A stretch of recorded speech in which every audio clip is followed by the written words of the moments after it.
యెహెజ్కేలు గ్రంథం 44వ అధ్యాయం 13, 14, 15, 16 వచనాలు.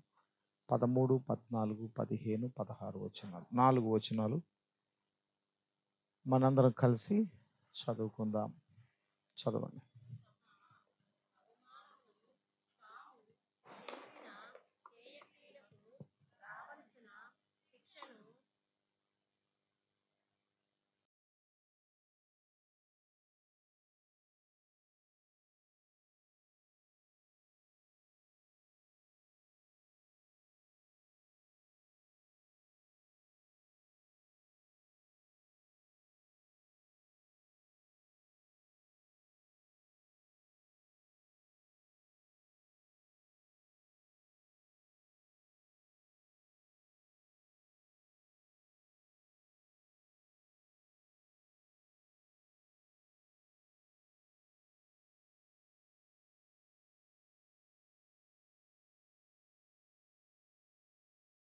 హల్లెలూయా. ఈ రాత్రి మనము యెహెజ్కేలు గ్రంథములో ప్రభువు చూపించినటువంటి ఒక దర్శనాన్ని మనము ధ్యానం చేద్దాం. యెహెజ్కేలు గ్రంథాన్ని దర్శన గ్రంథము అని పిలుస్తారు. ఇందులో ఎక్కువ దర్శనము ద్వారా రాయబడినటువంటి మాటలు ఉన్నాయి.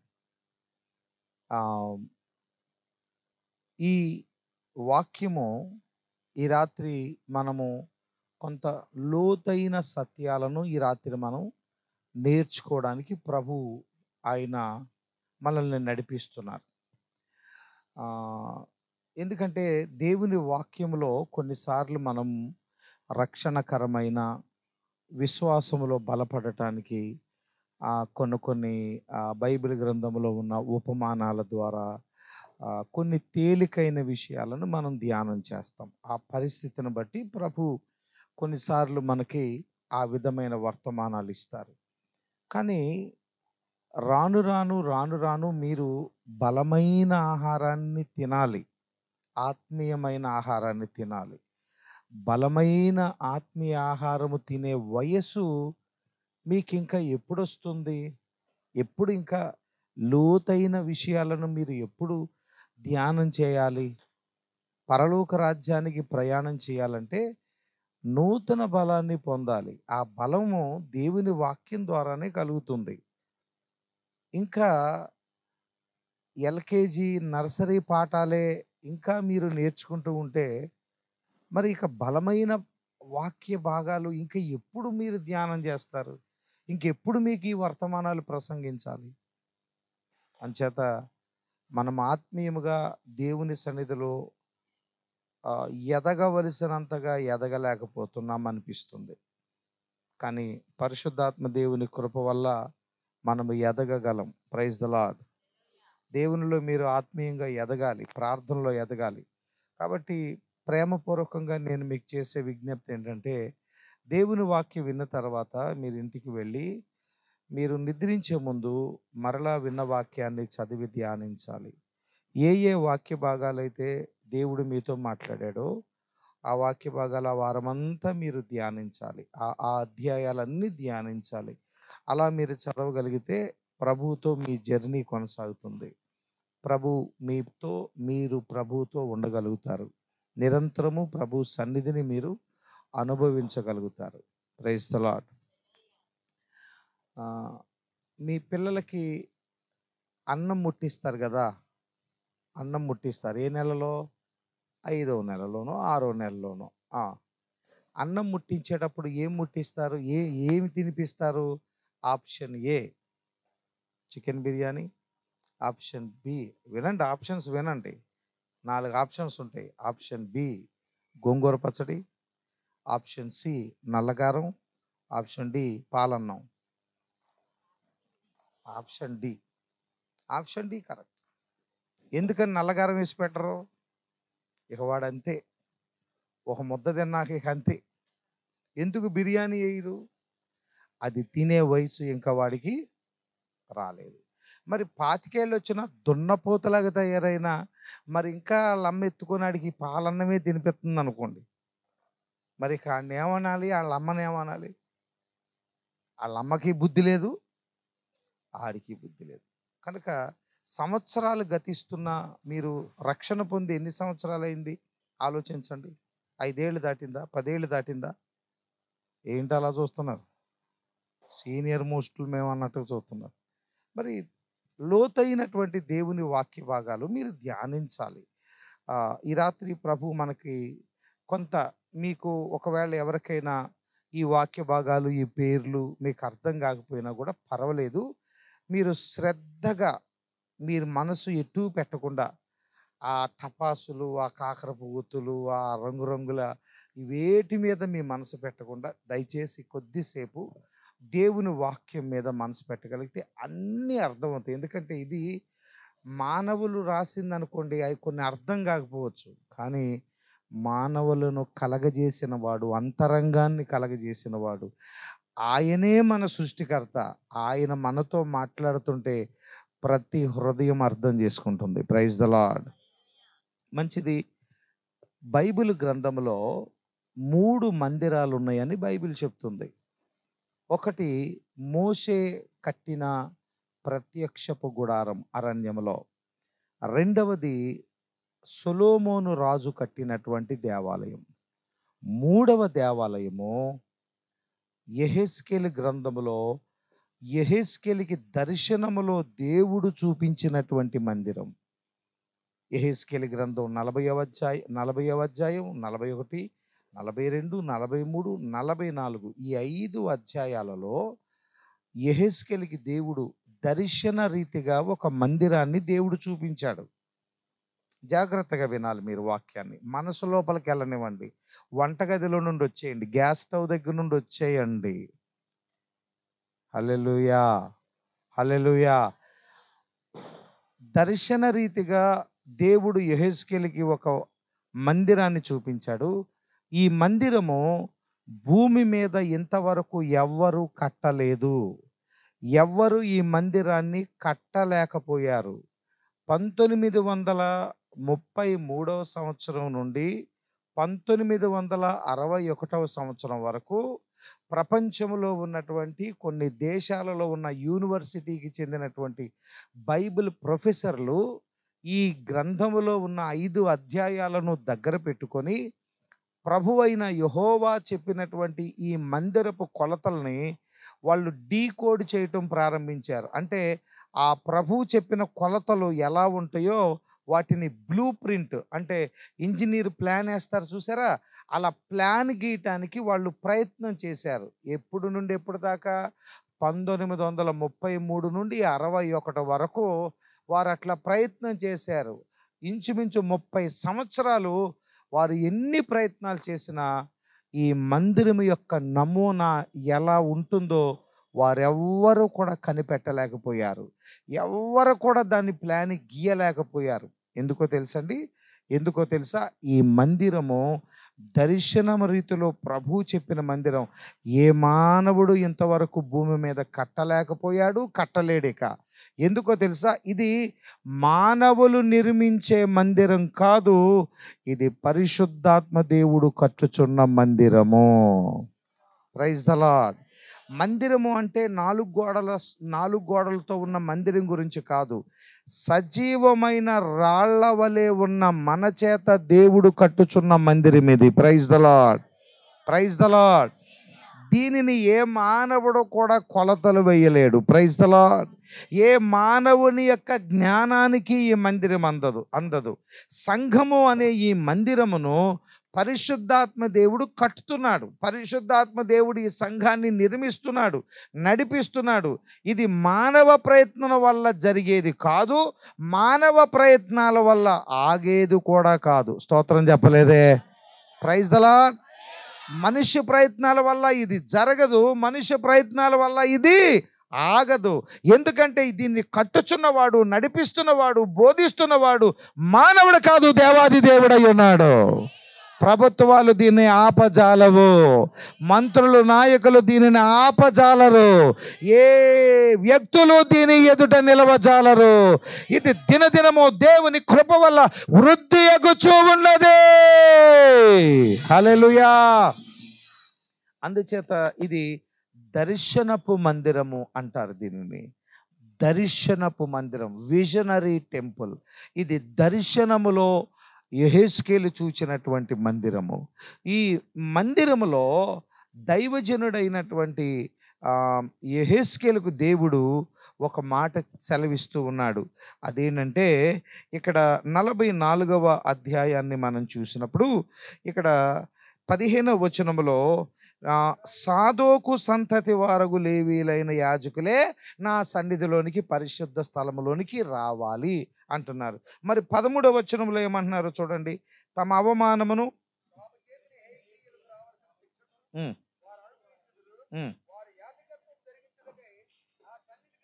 చూడండి, వారు యాజకత్వము జరిగించుటకై నా సన్నిధికి రాకూడదు అంటున్నాడు దేవుడు.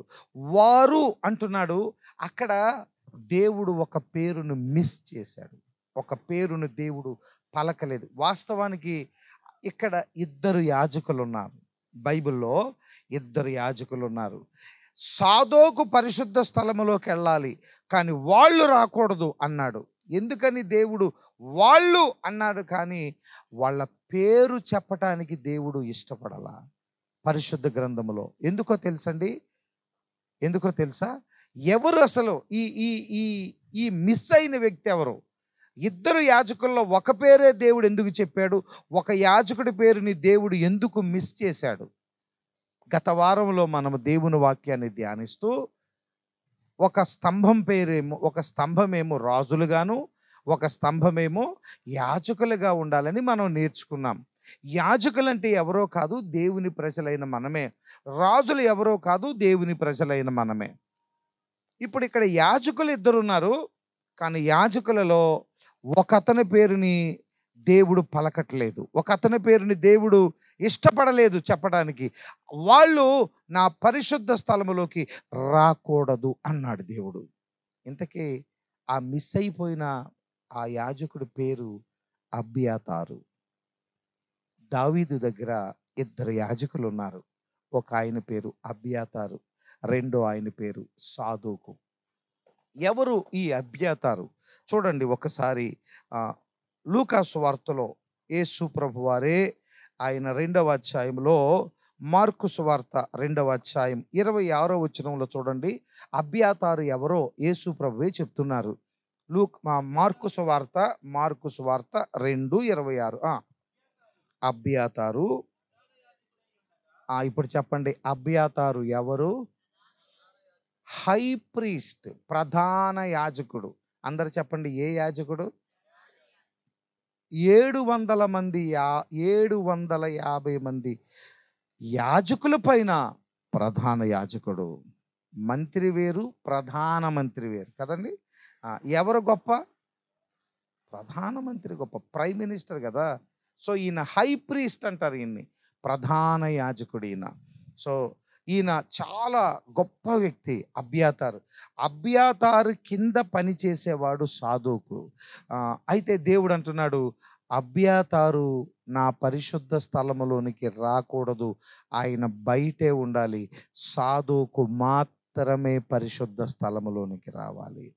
చూడండి, దేవుడు అబ్యాతారు పేరు కూడా పలకటానికి దేవుడు ఇష్టపడాల.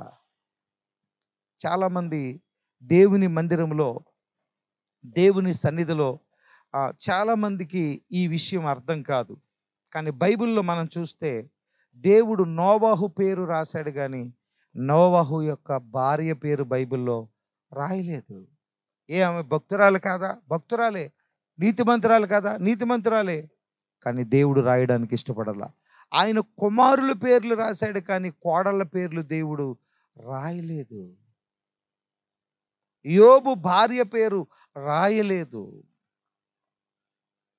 బైబిల్లో ధనవంతుడి పేరు దేవుడు రాయటానికి ఇష్టపడలేదు. పరలోకములో కూడా జీవగ్రంథములో దేవుని బిడ్డల పేర్లు కొంతమందివి దేవుడు రాయడు.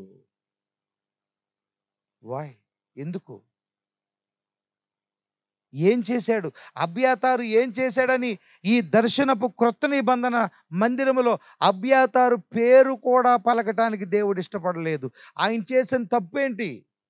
ఆయన చేసిన నేరం ఏంటి? ఎవని పేరైనా జీవగ్రంథములో రాయబడినట్టు కనబడకపోతే వాడు అగ్నిగుండములో వేయబడతాడని బైబిల్ గ్రంథం చెప్తుంది. దేవుడు ఈ అబ్యాతారు పేరుని తన 3వ మందిరములో పలకటానికి కూడా దేవుడు ఇష్టపడలేదు. ఎందుకంటే ఈ అబ్యాతారు చిన్నప్పుడు నుండి దావీదు దగ్గరే పెరిగాడు. చిన్నప్పుడు నుండి దావీదుతో కలిసి పెరిగాడు. తన ఊహ తెలిసిన దగ్గర నుండి దావీదుని విడిచిపెట్టలేదు. 40 ఏళ్ళు దావీదును హత్తుకొనే ఉన్నాడు. కానీ దావీదు యొక్క వృద్ధాప్యం వచ్చిన తర్వాత, ఈ అబ్యాతారు ప్రధాన యాజకుడైన తర్వాత ఏం జరిగిందో తెలుసా? దావీదు సొలొమోనుని రాజుగా చేయాలనుకున్నాడు 10 మంది కుమారులలో. కానీ అదోనియా అనే ఒక దుర్మార్గుడు, దావీదు యొక్క కుమారుడు, ఒక లోకస్తుడు, ఒక దుర్మార్గుడు, ఒక భక్తి లేనివాడు, ఒక దేవునికి విరోధంగా నడిచేటటువంటి ఒక వ్యక్తి తనకు తానే రాజుగా ప్రకటించుకుంది. ఆయన రాజుగా ఏలుతుంటే ఈ అబ్యాతారు రాజు పక్క నుండి వెళ్ళి అతనితో చేరాడు. నా మాటలు అర్థమవుతున్నాయా మీకు? రాజు పక్కన ఉండవలసిన సమయంలో, ఖండించవలసిన సమయంలో, తప్పు అని చెప్పవలసిన సమయంలో అది చేయకుండా ఈ అబ్యాతారు రాజును వదిలిపెట్టి, జాగ్రత్తగా అర్థమవుతుందా నా మాట? మీకు ఏదైనా ఒక డౌట్ వస్తే అది మనసులో పెట్టుకోండి. ప్రసంగం అయినాక దయచేసి నన్ను అడగండి, లేదా ఒక టెక్స్ట్ మెసేజ్ పెట్టండి, లేదా వాట్సాప్లో ఒక మెసేజ్ పెట్టండి. ఈ ప్రసంగం అయినాక అన్ని సంఘాల నుండి నాకు ఇట్లా మెసేజ్లు వస్తున్నాయి, వాళ్ళ డౌట్లు నేను క్లారిఫై చేస్తున్నా. మీకు అర్థం కాకపోయినా మరలా నన్ను అడగండి. ఈ వాక్యం మీ జీవితంలోకి వెళ్ళాలి ఈ రాత్రి. ఇది పరిశుద్ధాత్మ దేవుని యొక్క సంకల్పం అయి ఉంది. ఈ అబ్యాతారు దేవుని సంకల్పంలో ఉన్న సొలొమోను పక్కన లేకుండా, దైవజనుడైన దావీదు పక్కన నిలబడకుండా, దావీదు యొక్క ఇష్టం, దేవుని చిత్తం సొలొమోను మీద ఉంది. అయితే దేవుని చిత్తాన్ని, దైవజనుణ్ణి, దేవుని సంకల్పాన్ని పక్కన పెట్టి ఒక దుష్టుడు, దుర్మార్గుడు పక్కన నిలవబడ్డాడు ఒక రోజున. ఎంత భక్తి, ఎంత ఎక్స్పీరియన్స్, ఎంత సూపర్ సీనియర్ ఆయన, ఎంత గొప్ప ఆయనకి టాలెంట్స్ ఉన్నాయి. కానీ ఒక్క రాంగ్ స్టెప్ వేశాడు. లాస్ట్ తన జీవితంలో చివరి రోజుల్లో ఆయన చేసిన తప్పు ఏంటో తెలుసా? దావీదు పక్కన నిలబడకుండా ఒక దుర్మార్గుడు, దుష్టుడు, ఒక లోకస్తుడైన అదోనియా పక్కన అతను దావీదు కొడుకే, ఆ పెద్ద తేడా ఏముంది అని అనుకున్నాడే. కానీ ఇది దేవునికి విరోధమైన పని అని అనుకోలేదు. అయితే సాదోకున్నాడు, చూసారా? దావీదు పక్కనే ఉన్నాడు, దావీదుతోనే ఉన్నాడు, దావీదు పక్కనే నిలబడ్డాడు. అదోనియా వెనక వెళ్ళలేదు, అదోనియాని ప్రేమించలేదు. ఈ సాదోకు దావీదు దగ్గరే ఉన్నాడు. అవసరమైన సమయంలో దావీదును విడిచిపెట్టిన అబ్యాతారును చూచి దేవునికి కోపం వచ్చింది. చివరి దినాలలో అబ్యాతారు ఒక తప్పు పని చేశాడు. అదేంటంటే దావీదును విడిచిపెట్టి అదోనియా దగ్గరికి వెళ్ళాడు. ఇది దేవునికి నచ్చలా. అందువల్ల వెంటనే పరిశుద్ధాత్మ దేవుడు దావీదుతో చెప్పాడు, దావీదు, నువ్వు సొలొమోనుని రాజుగా చేయి. ఇదిగో రాజు అయినటువంటి సొలొమోనుగా అతను అభిషేకించబడాలి. సాదోకుకి తైలము నిలిచి అతను అభిషేకించమని చెప్పారు. వెంటనే రాజు చెప్పాడు, సాదోకు, సొలొమోనుని రాజుగా అభిషేకించు. రాజుగా అభిషేకించాడు. సొలొమోను సింహాసనం మీద ఎక్కాడు. అప్పుడు ఏం జరిగిందో తెలుసా? ఒక్కసారి మీరు బైబిల్ గ్రంథాన్ని తెరిచి మొదటి రాజుల గ్రంథములో 2వ అధ్యాయములో ఒక వాక్యాన్ని దయచేసి చదవండి. మొదటి రాజుల గ్రంథము 2వ అధ్యాయములో ఒక వాక్యం చదవండి దయచేసి. 35వ వచనం. రాజు అతనికి, అక్కడి నుంచి చదవండి.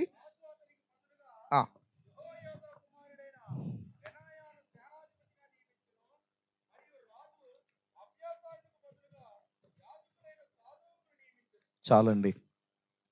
సొలొమోను కట్టిన దేవాలయములో అబ్యాతారు యాజకుడిగా లేడు. అబ్యాతారును తొలగించారు.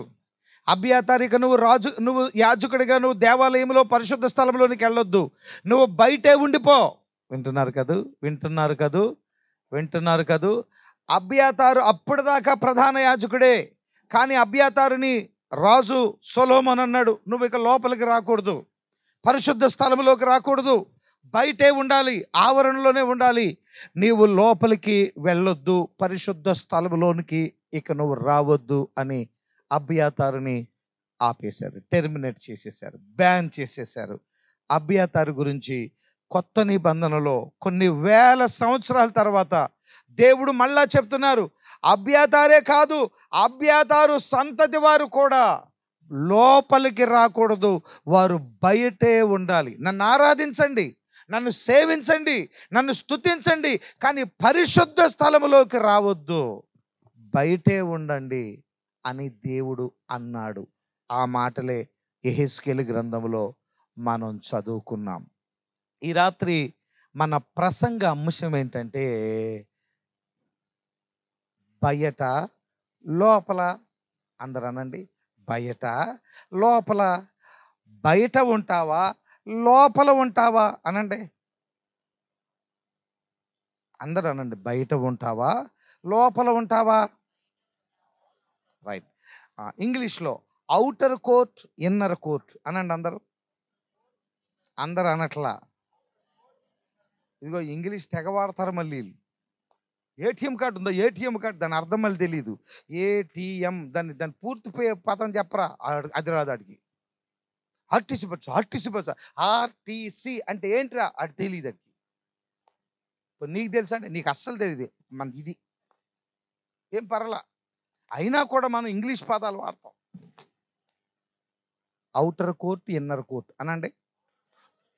అవుటర్ కోర్ట్ అంటే బయట, ఇన్నర్ కోర్ట్ అంటే లోపల. Praise the lord, hallelujah. Right. ఈ రోజున అసలు అవుటర్ కోర్టు లేక ఇన్నర్ కోర్టు, ఆవరణ లేక పరిశుద్ధ స్థలం, అది ఎలా ఉంటుందో ఒకసారి ప్రత్యక్షపు గుడారాన్ని మనం చూసినప్పుడు మనకు అర్థమవుతుంది. చూడండి, ప్రత్యక్షపు గుడారంలో చూడండి, ఆ బయట యాజకులు బలులు అర్పిస్తూ ఉన్నారే, ఈ స్థలం ఇది ఇదిగోండి, ఆ బయట అక్కడ నిలబడి బలిపీఠం దగ్గర ఉన్నారే, అదంతా ఆవరణం అంటే బయట. చూడండి, ఆ ఎర్రగా గుడారం ఉందే, గుడ్డ కప్పిన గుడారం ఉందే, అది ప్రత్యక్షపు గుడారం. అంటే అది లోపల, దాని లోపలికి యాజకులు వెళ్తారు. దేవుడు అబ్యాతారుని ఏమన్నాడంటే, నువ్వు బయటే ఉండు, ఇదిగో ఇక్కడే ఉండు, బయట ఉండు, లోపలికి రావద్దు, ఇక్కడే ఉండిపో అన్నాడు దేవుడు. అది ఆవరణం, అది దేవుని మందిరమే సుమా, అది దేవుని మందిరమే, ఆ పరిశుద్ధ స్థలము దేవుని మందిరమే. కానీ ఒక గ్రూపుని దేవుడు బయట ఉండమంటున్నాడు, ఒక గ్రూపును మాత్రమే లోపలికి రమ్మని దేవుడు చెప్తున్నాడు. ఇప్పుడు సొలొమోను దేవాలయం దగ్గరికి మనం వెళ్తే చూడండి, సొలొమోను దేవాలయంలో చూడండి, ఆ ఎత్తుగా మధ్యలో కనబడుతుంది సొలొమోను కట్టిన దేవాలయం. ఆ చుట్టూ ఉన్న కాంపౌండ్ వాళ్ళ చుట్టూ ఉన్న మధ్యలో ఉన్న స్థలం ఉందే, అది ఆవరణము, అక్కడే ఉండాలి, లోపలికి రావద్దు అని దేవుడు చెప్తూ ఉన్నాడు. ఈ రాత్రి మనము మన ఆత్మీయ జీవితంలో ఎవరి మట్టుకు వాళ్ళు ఈ ప్రసంగం అయ్యే లోపల ఒకసారి మనం పరిశీలన చేసుకోవాల్సింది ఏంటంటే, మనం బయట ఉన్నామా లోపల ఉన్నామా. త్వరగా మనం ధ్యానం చేసుకుంటూ వెళ్దాం. మనం త్వరగా దేవుని వాక్యాన్ని మనం చదువుకుంటూ ముందుకెళ్దాం. మొట్టమొదట ఆవరణలో ఉన్న ప్రజలు ఎలా ఉంటారు. అబ్యాతారుని దేవుడు రావద్దన్నాడు కదా, అసలు ఆవరణలో ప్రజల యొక్క జీవిత విధానం ఎలా ఉంటుంది, పరిశుద్ధ స్థలములో ప్రజల జీవిత విధానం ఎలా ఉంటుంది. ఈ ప్రసంగం అయ్యే లోపల నీకు నువ్వే చెక్ చేసుకో, నేనేం చెప్పనవసరంలా. పరిశుద్ధాత్మ దేవుని యొక్క వెలుగులో నీ జీవితంలో ఇవి ఉన్నాయా లేవా, ఇలా ఉందా లేదా, ఇది నీకు నువ్వే చెక్ చేసుకో. చివరగా ఏం చేయాలో దేవుడు మనకు చెప్తాడు. మొట్టమొదటగా చూడండి, ఆవరణము ఎలా ఉంటుందో. అందరు చదవండి ఆ మాట, చెప్పండి ఎలా ఉంటుంది. ఆవరణం విశాలంగా ఉంటుంది. ఇది విశాలమైనటువంటి స్థలం, విశాలంగా ఉంటుంది. ఈరోజు చాలామందికి విశాలమైనటువంటి బోధ కావాలి, ఇరుకుగా లేకపోతే కఠినంగా బోధించేటటువంటి బోధ ప్రజలకు అవసరం లేదు. విశాలమైన బోధ. వాళ్ళని ఏమి గద్దించకూడదు, వారిని ఏమి హెచ్చరించకూడదు, వారికి ఏమి నొప్పి కలిగేలా మాట్లాడకూడదు. వాళ్ళని చాలా పొగడాలి. ఈ రాత్రే దేవుడు నీ జీవితంలో అద్భుతాలు చేస్తాడు. ఈ రాత్రే తప్పిపోయిన నీ కుక్క పిల్ల తిరిగి వచ్చేస్తుంది. ఈ రాత్రే మీ తప్పిపోయినటువంటి నువ్వు పోగొట్టుకున్నటువంటి బంగారు నగలు నువ్వు పొందుకుంటావు. ఈ రాత్రే నీ నష్టాలన్నీ తీరిపోతాయి అంటే పాస్టర్ గారు ఎంత మంచి ప్రసంగం చేశారో అని అంటారు. మరి ఒకవేళ గద్దిస్తే, బుద్ధి చెబితే, పరిశుద్ధాత్మ దేవుని నామంలో ప్రభు ఇచ్చినటువంటి వాక్యాన్ని ఉన్నదున్నట్టుగా బోధిస్తే పగ పెంచుకుంటారు, కక్ష పెంచుకుంటారు. అంటే ఎక్కడున్న వారి గురించి నేను మాట్లాడట్లేదు, ఈ సంఘం గురించి నేను మాట్లాడట్లేదు, దేవుని ప్రజల గురించి మాట్లాడుతున్నాను. కఠినమైన బోధ నీకొద్దా? డాక్టర్ గారి దగ్గరికి వెళ్ళి నువ్వు చూపించుకున్నప్పుడు నీకు షుగర్ ఎక్కువైంది, నీకు ఇగో ఇంత ఎక్కువైపోయింది, పంచదార తగ్గించాలి, తిండి తగ్గించాలి, రైస్ తగ్గించాలి, నడవాలి, నువ్వు బరువు పెరుగుతున్నావు, ఆ చికెన్ మానేయాలి, నూనె మానేయాలి, మసాలా మానేయాలి, నడవాలి, నువ్వు అది మానేయాలి, ఇది మానేయాలి, లేకపోతే చస్తావు అని డాక్టర్ చెప్పారనుకోండి, అమ్మో డాక్టర్ గారు ఎంత ప్రేమగా మాట్లాడారో, ఎంత పట్టించుకున్నారో అని డాక్టర్ని పొగుడుతారు. కానీ దేవుని మందిరంలో దైవజనులు గద్దిస్తే చాలామంది నొచ్చుకుంటారు. ఎందుకని? వాళ్ళకి విశాలమైనటువంటి బోధ కావాలి, విశాలమైనటువంటి ప్రసంగాలు కావాలి, వాళ్ళకి అన్ని పొగడ్తలు కావాలి, వాళ్ళకి మెప్పు కావాలి, వారికి ఇంకేదో కావాలి. వారికి దేవుడు అవసరం లేదు. ఆలోచించండి, ఆవరణం విశాలంగా ఉంటుంది, వాళ్ళకి అక్కడ ఏం ప్రాబ్లం ఉండదు, వాళ్ళకి అక్కడ ఏమి, వాళ్ళ ఆడింది ఆట, పాడింది పాట. చాలా మందిరాలలో, చాలా సంఘాలలో వాళ్ళకు ఒక క్రమం ఉండదు. ఎప్పుడైనా వస్తారు, ఎప్పుడైనా వెళ్తారు. వాళ్ళకు ఒక విధేయత, ఒక క్రమం, ఒక భక్తి ఉండదు. వాళ్ళు అసలు గుడికి రావటమే ఎక్కువ అన్నట్టుగా దేవుని సన్నిధిలో ప్రవర్తిస్తూ ఉంటారు. ఒకవేళ ఇలాంటి వారు ఎవరైనా దేవుని మందిరంలో ఉంటే వాళ్ళు ఆవరణలోనే ఉన్నారు. ఈ రోజుల్లో ప్రజలకు కావాల్సింది విశాలమైనటువంటి, వాళ్ళ ఇష్ట ప్రకారంగానే జీవిస్తారు తప్ప దేవుని ఇష్ట ప్రకారంగా జీవించరు. బైబిల్ గ్రంథములో ప్రతి భక్తుడు సక్సెస్ అయి 5 స్టార్ అంటే ఉన్నతమైన స్థితిలోకి వచ్చిన ప్రతి భక్తుడు ఎవరిని మీరు చూసినా వాళ్ళు తమ సొంత ఇష్టాన్ని పక్కన పెట్టి వారు దేవునిని ఫాలో అయ్యారు. నువ్వు కూడా ఫాలో అవ్వు, నువ్వు కూడా ప్రభు మాట విను. ఆవరణలో ఉన్నవారు విశాలంగా ఉంటారు. వాళ్ళని ఎవ్వరు ఏమి అనకూడదు, ఎవ్వరు ఏమి వాళ్ళు డిస్టర్బ్ చేయకూడదు, వాళ్ళు ఇష్టం వచ్చినట్టుగా ప్రవర్తిస్తారు.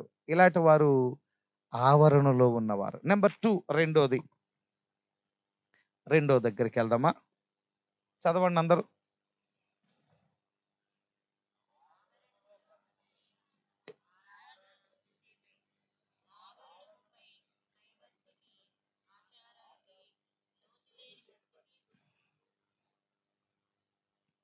ఆవరణము పై భక్తికి, ఆచారాలకి, లోతు లేని భక్తి గుర్తు. లోతు లేని భక్తి, ఆవరణంలో పై భక్తి, ఆచారాలు, లోతు లేని భక్తి. ఇది దేవుని యొక్క మందిరంలో ప్రజలు చేస్తున్నటువంటి, ఆవరణలో ఉన్న ప్రజలు చేసేది. ఈ ఆవరణలో ప్రజలు వస్తారు, వాళ్ళు దేవుణ్ణి ఆరాధిస్తారు, ప్రార్థన చేసుకుంటారు, వాళ్ళు వెళ్ళిపోతారు. ఆచారాలు ఉంటాయి, పండగలు ఉంటాయి, అన్నీ ఉంటాయి. లోతు లేనటువంటి భక్తి. భక్తిహీనులు అనేక మంది, అన్ని జనులు వస్తారు, ప్రార్థన చేసుకుంటారు, బలులు అర్పిస్తారు, ప్రార్థించి వెళ్ళిపోతారు. పైన భక్తి, పైన. దేవునికి కావాల్సింది పై భక్తి కాదు, లోతైన భక్తి. గత వారము బుధవారం నేను ఒక ప్రదానం చేసి, గురువారం మన సంఘంలో కొవ్వూరు అమ్మాయిది, అలాగే అబ్బాయిది హైదరాబాద్, ఇద్దరు మన సంఘస్థులే, బెతెస్తా వాళ్ళే. వాళ్ళు ఒకళ్ళు హైదరాబాద్లో స్థిరపడ్డారు, ఒకళ్ళు కొవ్వూరులో స్థిరపడ్డారు. అందరికీ అయ్యగారే బాప్తీసాలు, అందరికీ అయ్యగారే పేర్లు పెట్టారు. వాళ్ళ కుటుంబం అంతా మన బెతెస్తా సంఘమే. వివాహం చేయాలి కాబట్టి తప్పని పరిస్థితుల్లో నేను అక్కడ వెళ్ళి వాళ్ళ వివాహం జరిగించాల్సి వచ్చింది. వీళ్ళు కొవ్వూరు నుండి వాళ్ళు ఉదయకాలం కల్లా వాళ్ళు చేరుకోవాలి, బుధవారం ఉదయం. నేను అట్లనే ఉదయం కల్లా చేరుకున్నాను. ఎందుకంటే పగలు మందిరంలో కూడా ప్రత్యేకమైన కూటం ఉంది. ఆ తర్వాత సాయంత్రం ప్రధానానికి. అయితే వీళ్ళు బయలుదేరుతున్నప్పుడు ఎవరో చెప్పారట, మంగళవారము ప్రయాణము. చెయ్యొచ్చా చేయకూడదా? మరి నేను చేసేసాను ఇప్పుడు.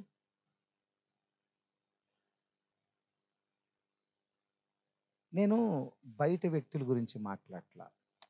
బయట ఉన్న వ్యక్తుల గురించి మనకు అనవసరం. నేను ఇదిగో ఈ పైన టెర్రస్ మీద కూర్చున్నా. ఎక్కడున్న భక్తులు నేను అడుగుతున్నా, మంగళవారాలు ఫాలో అవుతున్నావన్నా? మంగళవారాలు బండికి రిజర్వేషన్ చేయించుకుంటున్నావా? మంగళవారం బళ్ళు పడిపోతున్నాయా? బస్సులకి టైర్లు పంచరై దూకేస్తున్నాయి కృష్ణానదిలో? నేను అడుగుతున్నా, మంగళవారాలు నువ్వు ప్రయాణం చేస్తున్నావా? సెంటిమెంట్లు ఉన్నాయా నీకు? అమావాస్య రోజు అయ్యగారు ఎలాగ పెట్టారు ప్రార్థన, అయ్యగారు అలాగే పెడతారు, ఇంకా మొండిగా పెట్టేస్తారు. ఎందుకంటే బైబిల్ చెప్తుంది అమావాస్య రోజున కొమ్ము ఊదండి, ప్రార్థన చేయండి అని. ఆ రోజు నువ్వేం చేసినా పరమ తండ్రి దానిని బాగా బలపరుస్తాడు. Praise the lord. చాలామంది జీవితాలు ఈరోజు పైనే ఉన్నందుకు పరిశుద్ధాత్ముడు ఎందుకో చెప్పనా, మీరు ఆవరణలో ఉంటే ఎలాంటి పనులే చేస్తారు. బయట ఉన్నావు కదా, నువ్వు లోనకొచ్చినోడు కాదు. నీ జీవితంలో ఇన్ని సంవత్సరాలు అయిందే దేవుణ్ణి నమ్ముకొని, ఇంకా నువ్వు మంగళవారం, శుక్రవారం, శనివారం సాయంత్రం 6 గంటలు దాటితే ఇవన్నీ సైతానుగడ ఆలోచనలో. ఏం జరిగిందో తెలుసండి, వాళ్ళు రాత్రి 12:30 దాటిన తర్వాత ముంబై ఎక్స్ప్రెస్ ఎల్టీటీకి చేయించుకున్నారు వాళ్ళు కొవ్వూరు నుండి. ఎల్టీటీ అయితే డేట్ మారిపోయి బుధవారం వస్తుందని చెప్పి అప్పుడు చేసుకున్నారు. సరే, అది అయినా ఉదయం 8 గంటలకు హైదరాబాద్ రావాలి. ఉదయం 8 గంటలకి రావాల్సిన ఆ ట్రైను రాత్రి 7:30కి వచ్చింది సికింద్రాబాద్ కాచిగూడకి. రాత్రి 7:30కి. ఆ ట్రైన్లో వాళ్ళు చెప్తున్న మాట ఏంటంటే, బాత్రూంలో నీళ్ళు లేవయ్య గారు. నేను ఆ కారణం దానికి, బ్రష్లు చేయలేదయ్య గారు, టీ లేదయ్య గారు, కాఫీ లేదయ్య గారు, చచ్చిపోయామయ్య గారు. చచ్చిపోండి. ఎందుకో తెలుసా, మీరు ఆవరణలో ఉన్నటువంటి వారు. ఆవరణలో ఉన్న వారికి ఆచారాలు. మొన్న నేనే ఎంగేజ్మెంట్ చేశాను. ఎంగేజ్మెంట్ అయినాక నెల రోజుల్లో పెళ్లి పెట్టేసుకోవాలి గారు అని అంటే, సరే నేను అన్నాను. ఎంగేజ్మెంట్ అయ్యాక ఇంక ఎంతకీ ఈ పెళ్లి కుమారుడు తరపు వాళ్ళు స్పందించట్లా, తొందరపడట్లా.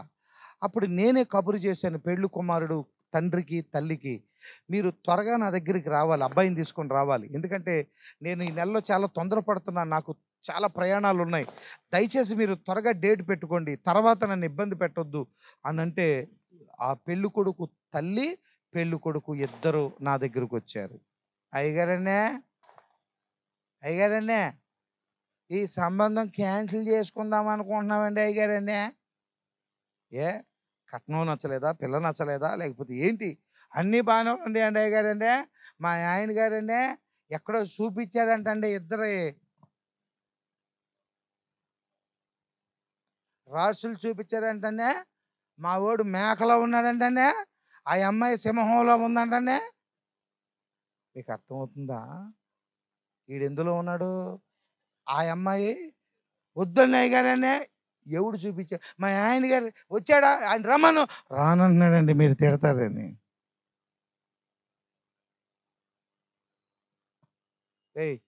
వాళ్ళిద్దరిని వదిలిపెట్టు. చేసుకునేది నువ్వు దేవుని వాక్యాన్ని నమ్మి యమునస్తుడు. నువ్వు చెప్పు, దేవుని వాక్య ప్రకారంగా ఏం చేస్తావో చెప్పు, త్వరగా చెప్పరా, నువ్వు చెప్పు. పెళ్ళి కొడుక నువ్వు చెప్పరా. ఈడంటున్నాడు నేను మేకనంటే. ఆ పనికి మాలోళ్ళకి ఎటు కూడా బుద్ధి లేదు. ఈ పనికి మాలోడు నేను మేకనంటే. నువ్వు మేకవా? వీడి భయం ఏంటంటే, ఇక జీవితాంతం పెళ్ళైన దగ్గర నుండి ఆ సింహం నన్ను. ఇవి ఆచారాలు దేవుని వాక్యంలో లేవండి. వాక్యంలో లేవు. లేని వాటిని, దైవజనుడు చెప్పని వాటిని నువ్వు చేస్తున్నావంటే దాని అర్థం ఏంటో తెలుసా? నువ్వు ఆవరణలో ఉన్నావు అని అర్థం. You are stood in the outside, outer కోర్ట్లో నువ్వు ఉన్నావు.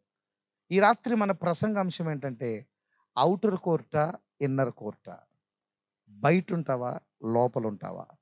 బయట ఉన్న వాళ్ళు పై ఆచారాలు, పై భక్తి, ఇదే వాళ్ళ జీవితంలో ఉంటుంది. నెంబర్ 3 అందరు చదవాలి.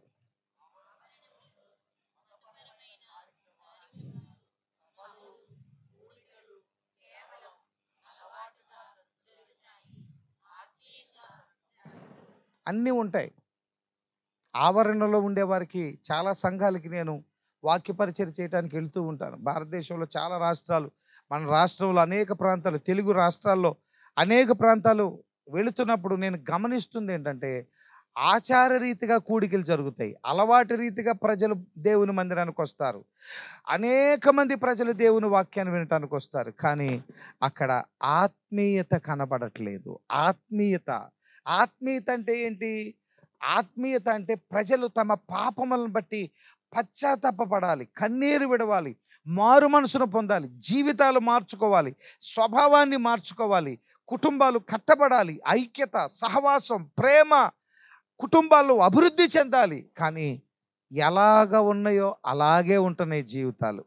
సంవత్సరాలు వెళ్ళిపోతున్నాయి, కూటాలు వెళ్ళిపోతున్నాయి, సభలు వెళ్ళిపోతున్నాయి, ఎన్నెన్నో ఉజ్జీవ ప్రసంగికులు వస్తున్నారు, వెళ్ళిపోతున్నారు. కానీ జీవితాలు మాత్రం మారట్లేదు. ఏ కారణం ఏంటి? ఆవరణలో ఉంటే పని జరగదో. ఆవరణలో ఉన్నటువంటి వారి జీవితాలు మార్పు కలగవు. ఆవరణలో ఉన్నటువంటి వారికి ఈ అన్ని ఆచార రీతిగా వెళ్తాయి, అలవాటు రీతిగా వెళ్తాయి, ఆత్మీయత కనబడదు. 4వ విషయాన్ని మనం చూద్దాం.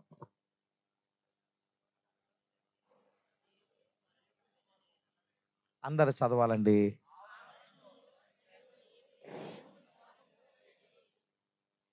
You cannot hear the word of God in the outer court. ఎందుకో తెలుసా? ఆవరణలో గొర్రెలు, మేకలు, గొడ్లు, మనుషులు, పశువులు అరుపులు వినపడుతూ ఉంటాయి. అక్కడ దేవుని స్వరము వినపడదు. దేవుని స్వరాన్ని వినలేరు.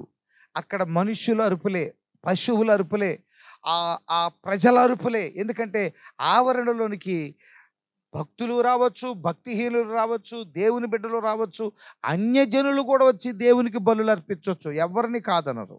అన్యజనులు బలులు అర్పిస్తారు, ఇతర దేశస్తులు బలులు అర్పిస్తారు.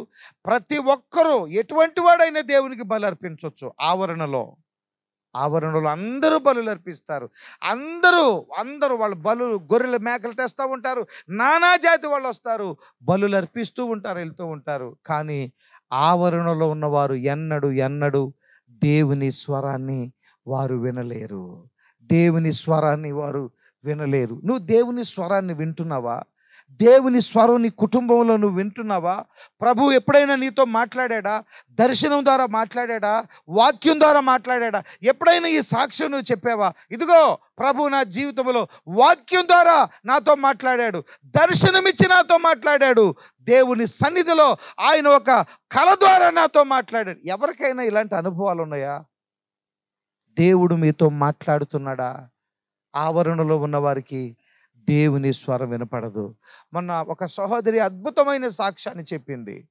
ఆమె కుమారుడు తల్లితో చెప్పారట, మమ్మీ నేను రేపు ఉదయం నా స్నేహితులతో కలిసి ఆటోలో ఒక స్థలానికి ఎక్స్కర్షన్కి వెళ్తున్నాం మమ్మీ అని అన్నారట. సరే అమ్మా, అలాగే జాగ్రత్తగా వెళ్ళండి అని చెప్పింది. ఆ రాత్రి తల్లి ప్రార్థన చేస్తుంది తన బిడ్డ కొరకు. రేపు నా బిడ్డను కాపాడు తండ్రి, ఆ స్నేహితులతో వెళ్తున్నప్పుడు ఏ చెడు ఆ బిడ్డకు అంటకుండా చేయమని ఆ తల్లి ప్రార్థన చేస్తున్నప్పుడు ఆమెకు కలలో ఆ ఆటో ఆగి ఉన్నటువంటి ఒక ఆ లారీని గుద్దినట్లుగా, అందులో ఉన్న వారందరికీ కూడా గాయాలైనట్లుగా ఆమె దర్శనంలో చూసింది. ఉదయకాలం లేవగానే ఆ కుమారుడికి చెప్పింది, నాన్న నువ్వు దయచేసి ఆటోలో వెళ్ళొద్దు, బండి మీద వెళ్ళు, లేదా బస్సుకు వెళ్ళు, దయచేసి ఆటోలో ప్రయాణం చేయొద్దు నాన్న. అలాగే మమ్మీ. ఆడెంత మంచోడో చూడండి. వాళ్ళ అమ్మ చెప్తే ఎందుకు వెళ్ళకూడదో, నీకు కళ వస్తే అది నాకు జరుగుద్దా, నువ్వు చెప్తే నేను అలా. ఈ మధ్యకాలంలో ఈ యవనస్తులు నడిపే బళ్ళు చూసారా మీరు? అది కూర్చొని నడిపేది కాదు, పడుకొని నడపాలి బొక్కబోర్లకి దాని మీద. ఈడు పడుకొని నడుపుతాడా, ఆడు వెనకాల ఒకడు కూర్చుంటాడు, ఆడు ఈడి మీద పడుకుంటాడు. ఇద్దరు పడుకొని నడపటమే. ఇట పడుకొని ఈ మేడకి ఎత్తాలన్నమాట, అప్పుడే కనపడతాడు రోడ్డు. మనమేమో దర్జాగా ఇలా కూర్చొని నడుపుతామా మనం? ఆడు అలా నడపలేడు, బొక్కబోర్లో పడుకొని ఇట్ట నడపాలి. అందుకే లారీల కింద దూరిపోయి చచ్చిపోయేది కుక్క చావు. ఇప్పుడు ఆడు కొంటానన్నాడు అనుకో, ఈ పనికి మనోడు ఏమనాలి? వాళ్ళ నాన్న ఏమనాలి? పిల్లలు ఈరోజు తల్లిదండ్రుల మాట వినే స్థాయి దాటిపోయారు.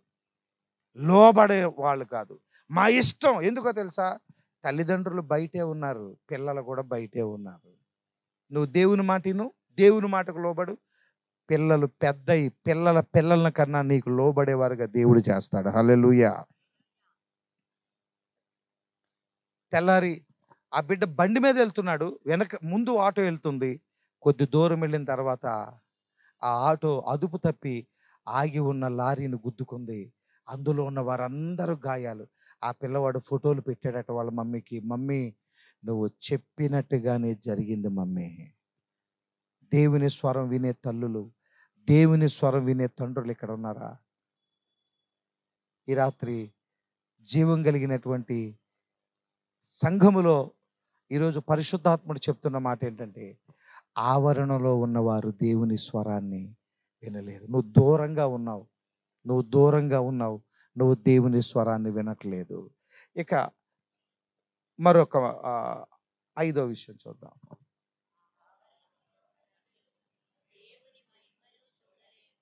They cannot see the glory of God. ఆవరణలో ఉన్న వారికి దేవుని మహాత్యం కనబడదు, దేవుని మహిమ కనబడదు.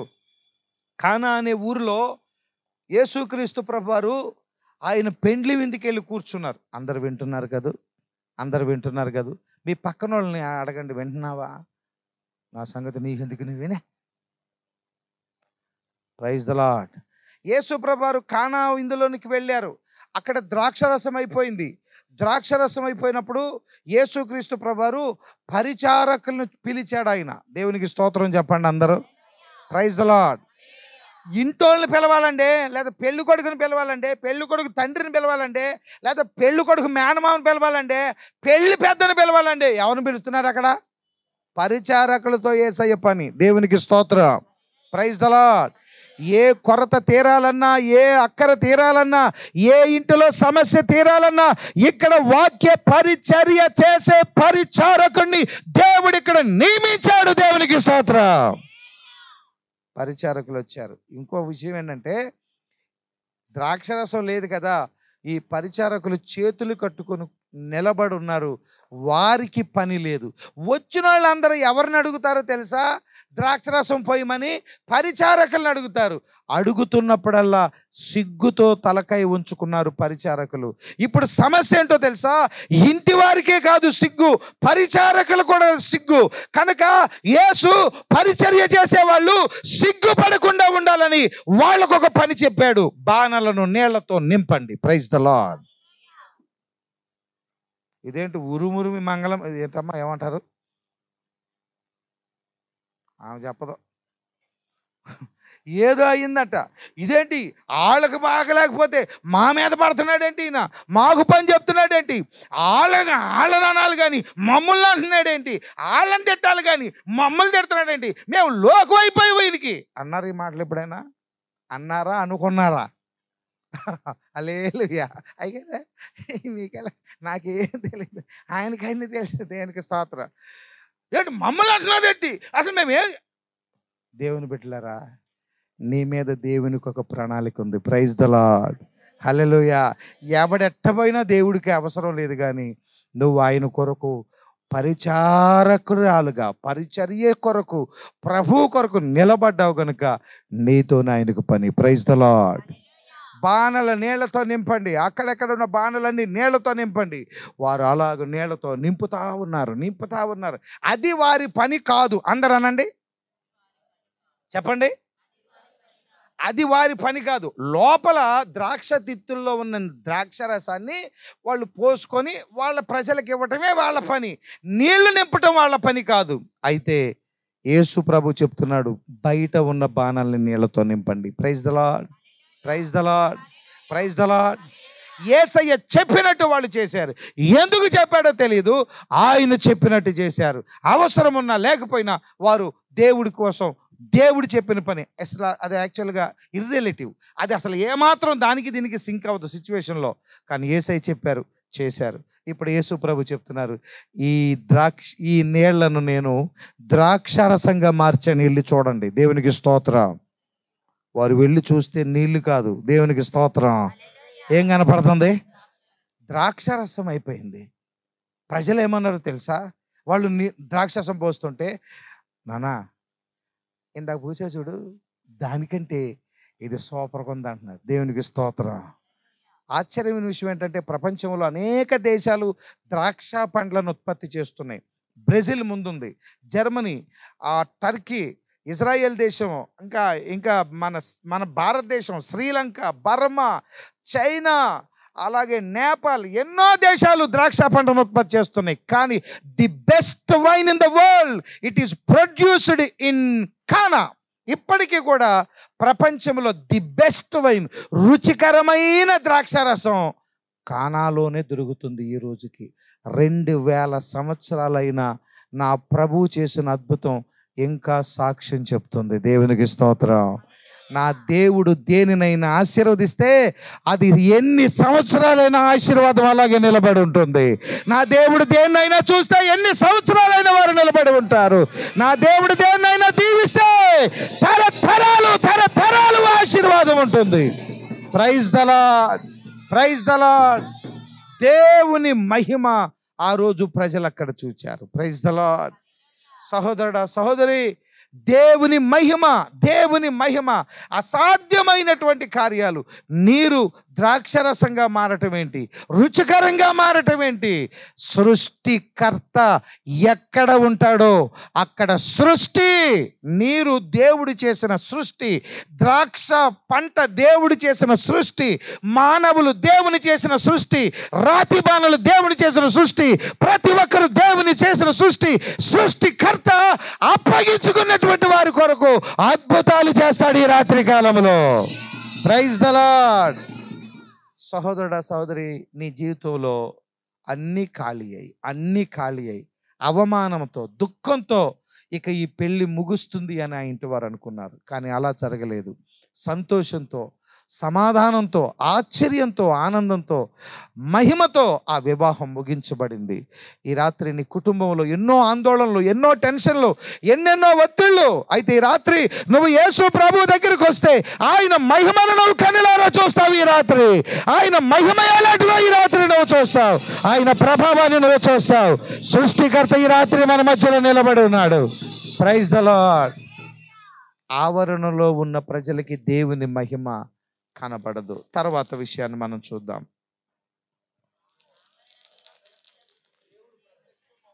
ఆవరణలో ఉన్న ప్రజలకి దేవుడు ప్రత్యక్షం అవ్వడు, దేవుడు కనబడడు. వాళ్ళకి ఆవరణలో ఉన్న వాళ్ళకి దేవుడు కనబడడు, దేవుణ్ణి వాళ్ళు చూడలేరు. ఎందుకో తెలుసా? బైబిల్లో ప్రభు చెప్పాడు, హృదయ శుద్ధి కలవారు ధన్యులు, వారు దేవుణ్ణి చూస్తారు. ఆవరణలో ఉన్న వారికి హృదయం శుద్ధిగా ఉండదు, మనస్సాక్షి శుద్ధిగా ఉండదు. వాళ్ళ మనస్సాక్షికి కల్మషం, వాళ్ళ కన్నులకు పొర, వాళ్ళ జీవితానికి అహం అనే పర్వతం అడ్డుగా ఉంటుంది. అహంకారం, అది కులం వల్ల, డబ్బు వల్ల, మరి ఇంక దేని వల్లనో వాళ్ళ జీవితాల్లో ఆ గర్వం అనే పర్వతం దేవునికి వాళ్ళకి మధ్య ఉంటుంది. కనుక దేవుని శక్తిని, దేవుని మహిమను వారు చూడలేరు. They cannot see living God. దేవునిని వాళ్ళు చూడలేరు. మోషే చూచాడు దేవుణ్ణి, ఇశ్రాయేలు పెద్దలు చూచారు కొండెక్కి దేవుణ్ణి. పెద్దలుగా కనబడ్డాడట దేవుడు. బా, ఎంత అద్భుతమైన మాట. కొండ మీదకి వెళ్తే దేవుడు కనబడ్డాడు వాళ్ళకి. హోరేబు కొండ మీద పెద్దల్ని రమ్మన్నాడు దేవుడు. ఆ కొండ ఎక్కుతుంటే దేవుణ్ణి చూచారు వాళ్ళు. ఎంత అద్భుతమైన మాట.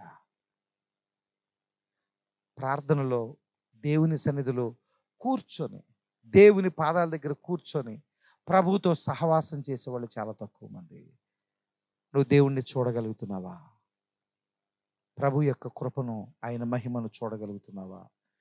దేవుడే కనబడడు వాళ్ళకి. దేవుడే. చాలామంది ఈరోజు దేవుడు లేనట్టుగానే బ్రతుకుతున్నారు. వాళ్ళ జీవితాల్లో దేవుడు లేడు. వాళ్ళ ఇళ్ళకెళ్ళి చూడండి. ఆ ఇంట్లో కూర్చుంటే ఒక్క దేవుని వాక్యం ఆ ఇంట్లో కనపడదు. ఒక్క దేవుని సంగతులు ఆ ఇంట్లో వినపడవు. ఎప్పుడు ఏడుపులు, ఎప్పుడు తన్నులాట్లు, ఎప్పుడు లోక సంబంధమైనటువంటి కార్యాలు. ఆ ఇళ్లలో దేవుడు లేడు. ఆవరణలో ఉన్న వారి ఇళ్లలో దేవుడు కనబడడు. ఈరోజు ఎక్కడున్నాం మనం? ఎక్కడున్నాం? వెలుపల, లోపల ఎక్కడున్నాం? ఇంకొంచెం మనం లోతుకు వెళ్ళాలి. ఇంకొంచెం లోపలికి వెళ్ళాలి. వెలుపల ఉన్నవారు ఎలా ఉంటారు? పరిశుద్ధ స్థలములో లేక లోపల ఉన్నవారు ఎలా ఉంటారు? పేతురు రాసిన మొదటి పత్రిక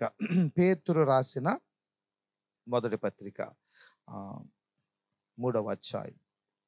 పేతురు రాసిన మొదటి పత్రిక 3వ అధ్యాయం, మొదటి పేతురు 3వ అధ్యాయం 3వ వచనం.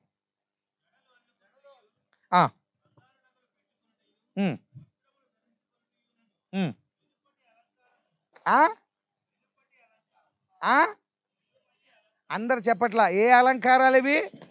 అందరు చెప్పాలి. ఏ అలంకారాలు? ఏమిటి? ఇటు చూడండి, స్క్రీన్ మీద చూడండి. ఔటర్ కోర్టు, ఇన్నర్ కోర్టు, వెలుపల, లోపల. ఇప్పుడు చూడండి, ఔటర్ కోర్టులో ఉన్నటువంటి వారు ఏమి ధరిస్తారు? ఒకటే జల్ల వేసుకోగలదండి అయ్యగారండి, ఒకటి వేసుకో. ఇంకా నీకు ఇంకా ఆశ చావలేదు, 2 వేసుకో. ఈ మధ్య పిల్లల్ని నేను చూస్తున్నాను. ఒక పిల్లని ఇట్లా ప్రార్థన చేద్దాం తల మీద చెయ్యొత్తే పాము పడుకున్నట్టుంది జడ. ఇక్కడ నుండి ఇలా కాళ్ళజేరిలాగా ఇలాగుంది. ఆ పిల్లని చూస్తే నాకు 10 కమాండ్మెంట్స్ అని ఒక సినిమా ఉంది, మా చిన్నప్పుడు తెగ చూసేవాళ్ళం దాన్ని. 10 కమాండ్మెంట్స్. మోసే ఐగుప్తు దేశంలో ఉండి ఇశ్రాయేలీయుల్ని నడిపిస్తాం అనమాట. 10 కమాండ్మెంట్స్లో పతాక ఫరో వచ్చేస్తూ ఉంటాడు. అక్కడికి ఫరో ఇలా వచ్చేస్తూ ఉంటాడు. ఆడి నెత్తి మీద ఉంటుంది పాము ఇలాగా. నాకు ఆ పిల్లల్ని చూస్తుంటే ఆ పామే గుర్తొస్తుంది ఇలాగా.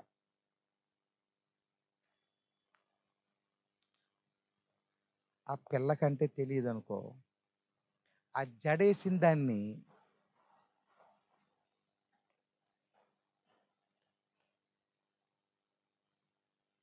అంటే వీళ్ళకి ఆశలు ఇంకా చావల, జడలు అల్లుకోవటం. ఇది వెలుపల ఉన్నటువంటి వారు. నేను అప్పుడప్పుడు సాక్రిమెంట్ ఇచ్చేటప్పుడు చూస్తూ ఉంటాను ఆడపిల్లల చేతులు. అమ్మమ్మో, ఆ చేతులకి ఎన్ని రకాలైనటువంటి డిజైన్లు, లేకపోతే అన్నం అరగదంటండి. తిండి అరగాలంటే డాక్టర్లు చెప్పారట, ఆ గోళ్ళకి రంగులేసి, ఆ గోళ్ళు పెంచి డిజైన్లు వేసుకోవాలి. వేసుకో. ప్రభు పరిశుద్ధమైనటువంటి దేవుడిచ్చిన శరీరాన్ని చేయొద్దు నువ్వు. నీకు ఇంక వేరే ఏదైనా ఉంటే దానికి చేసుకో. ఉందా నీకు వేరే శరీరం? ఈ శరీరం దేవుడు నీకు ఇచ్చాడు. ఎవరిచ్చారు నీకు అధికారం? ఎంత ధైర్యం నీకు? దేహం దేవుని ఆలయం ఇది. ఇది దేవుని ఆలయం. ఇది ఏమనుకుంటున్నావు నువ్వు?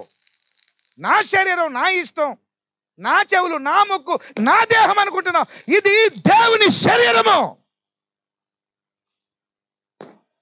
నీ శరీరం దేవుని ఆలయం. ఇది జడలు అల్లుకున్నటయు. చదవండి, అక్కడ ఏం రాయబడం చదవండి. ఔటర్ కోర్టులో వెలపల ఉన్నటువంటి వారి యొక్క గుణం ఏంటంటే ఏం ధరించటం? బంగారు నగలు ధరించి, బంగారు నగలు, బంగారు. ఇది ఔటర్ కోర్టు. బయట వెలుపల ఉన్నటువంటి వారి యొక్క స్వభావం ఏంటంటే బంగారు నగలు ధరించటం. పరిశుద్ధాత్మ దేవుడు చెప్తున్నాడు, ధరించు, నీ ఇష్టం అది. ప్రభు ఎవరిని బలవంతం చేయుడు, ఎవరిని మారమని మత మార్పిడి చేయుడు, బలవంతం చేయుడు. ఎవ్వరు గుర్తుపెట్టుకోండి, ఎవ్వరు బలవంతం లేదు. ఈ రాత్రి నువ్వు తెలుసుకో, నువ్వెక్కడున్నావో. బయట ఉన్నావని బైబిల్ చెప్తుంది. ప్రభు చెప్తున్నాడు, ఔటర్ కోర్టులో ఉండిపోయావు, బయట ఉండిపోయావు. దేవుని పక్షంగా నిలబడవలసిన నువ్వు అదోనియా వైపు వెళ్ళిపోయావు, లోకస్తుల వైపు వెళ్ళిపోయావు, బయట నిలబడ్డావు. ఇది ప్రభు చెప్తున్నాడు. తర్వాత వస్త్రాలు ధరించుకోవటం తప్పు కాదు. కాస్ట్లీ, గ్రీకు బైబిల్ ఏముందో తెలుసా? కాస్ట్లీ, విలువైన బట్టలు. మొన్న ఒకడు చెప్పులు చూపిస్తున్నాడు. అయ్యగారండి చెప్పులు చూడండి, బాగున్నాయిరా, PUMA అని ఉంది దాని మీద. మహో ఇది అమెరికాలో టాప్ బ్రాండ్ రా, ఇది సూపర్, భలే ఉన్నాయిరా. ఎంత అన్న? 2,999 రూపాయలు మాత్రమే.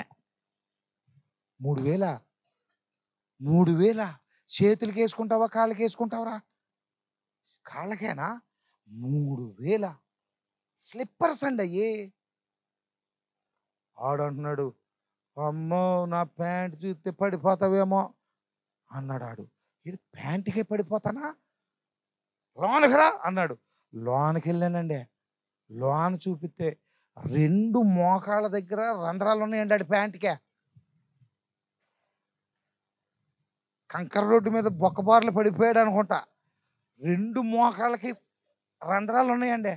కొత్త ప్యాంట్ అంటే అది. దాని మీద రేటు చూస్తే నిజంగా దేవుని బిడ్డలారా, నుంచోలో నేను కుర్చీలో కొలబడిపోయినలాగా. ఎందుకో తెలుసా? 9,999 రూపాయలు ఉంది దాని మీద. ఇంతకే కంపెనీ పేరేంటో తెలుసా? సిన్. మీరు కావాలంటే నెట్లో కొట్టండి. మీరు అమెజాన్ ఉందా, కొట్టండి, కొడితే వచ్చేద్ది. సిన్ కంపెనీ పేరేంటండి? సిన్. చొక్కా చూపించాడండి, నల్లటి చొక్కా, మసిరేసేసినట్టు ఉంది. పొంతకుండా మసి అంతా అక్కడ పెనంకుంటుంది, అంతకంటే నల్లగా ఉంది అది. ఆ కంపెనీ పేరు హెల్. చొక్కా కంపెనీ ఏంటండి? హెల్. Pant company sin. ఇది ఈరోజు యవనస్తులు వాళ్ళు ధరిస్తున్నాం. అంటే ఇక్కడ ఉన్న వాళ్ళ గురించి కాదు, క్రైస్తవ కుటుంబాల్లో ఉన్న కొంతమంది యవనస్తుల గురించి నేను చెప్తున్నాను. ఈరోజు వారు విలువైన వస్త్రాలు, కాస్ట్లీ బట్టలు, కాస్ట్లీ ఒక రేంజ్, ఒక్కొక్కడికి సింపుల్గా కాస్ట్లీ కాస్ట్లీ కాస్ట్లీ. చాలామంది అలాగా జీవిస్తున్నారంటే దాని అర్థం వాళ్ళు వెలపల ఉన్నారని అర్థం. ఈరోజు నీకు అర్థమైంది కదూ, వెలపల ఉన్న వారి జీవితం అట్లా ఉంటుంది. మరి లోపల ఉన్నవారు ఎలా ఉంటారు? ఒకటే చెప్పండి. సాధువు అంటే ఈ చిన్న చెంబు పట్టుకొని, ఒక చొక్క పట్టుకొని, కాషాయ బట్టలు వేసుకొని వీళ్ళు కాదు సాధువులు అంటే. ఇంగ్లీష్లో ఏం రాయబడి ఉందంటే, సాధువు అంటే సింపుల్. చెప్పండి అందరూ, అందరు చెప్పాలి, అందరు అనండి. అంటే నువ్వు ఎలా ఉండాలని దేవుడు కోరుతున్నాడు, అందరు చెప్పాలి. నీ చెవులు ఎలా ఉండాలి, నీ ముక్కు ఎలా ఉండాలి, నీ చేతులు ఎలా ఉండాలి, నీ పాదాలు ఎలా ఉండాలి? సింపుల్. సింపుల్. దేవుడికి కావాల్సిందమ్మా సింపుల్. సాధువు అంటే అర్థం అదే, సింపుల్గా, ఏమీ లేకుండా. ఎందుకో తెలుసా? ఇది దేవుని నియమం. ఇదే. Praise the lord, praise the Lord. ఒకవేళ ఆభరణాలు ధరించమని ఈ మధ్యకాలంలో నేను స్త్రీలనే కాదండి, పురుషులు కూడా ఆడు చేతికి, అయ్యగారు బాగున్నారా, బాగున్నారా అయ్యగారు, దేంట్రా చెయ్యి ఎట్లా అంటున్నావేంట్రా, బాగున్నాను, బాగున్నారా అయ్యగారు, అయ్యగారు మొహం మీద పెడతానేవేంట్రా నీ చెయ్య. అప్పుడు చూశానండి ఆడి బాధ ఏంటో తెలుసా? అయ్యగారు పైగా ఫంక్షన్ అనగానే 2 గుండీలు తీసేస్తాడండి. అయ్యారు ఏం చూపించాలని? ఇప్పుడు పూర్వకాలంలో ఇక్కడ కొంతమందికి రాచపుండ్లు లేచాయంట, అంటే క్యాన్సర్ గెట్లు. చొక్కా ఎత్తుంటే ఓ రాసుకుపోయేదంట. అందుకని ఆడు గుండీలు తీసాడంటే ఒక అర్థం ఉంది. నీకేం మాయ రోగం రా, నువ్వు వేసుకున్న బంగారం చూడాలని, నువ్వు ధరించినటువంటి వాటిని చూడాలని. నువ్వు బయట ఉన్నావన్నా, నువ్వు లోన వ్యక్తివి కాదు.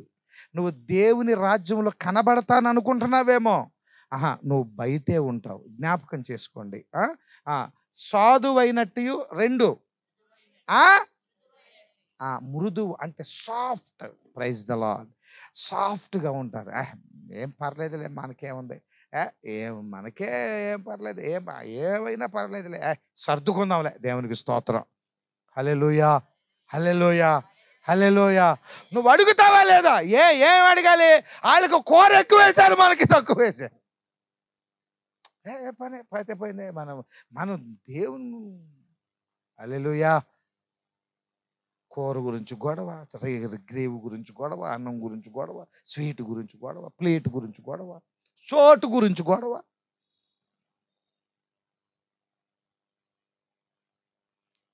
హల్లెలూయా.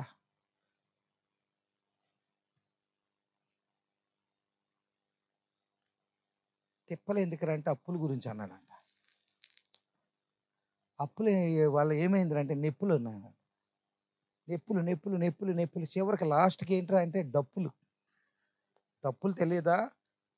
పరమా జీవము రండమ్మా, రండి, తొందర రావాలి. ఎక్కడ డప్పులు? అందరూ అనండి సింపుల్. ఎందుకు అప్పులు? చాలా సమస్య. అప్పులు అసలు చాలా. నేనా కారణం దానికి? నన్ను కారణంలాగా చెప్తావేంటమ్మా టార్గెట్ చేసి? పోనీ నేనేమన్నా ఎప్పుడైనా అప్పులు చేయమని ప్రసంగంలో చెప్పానా?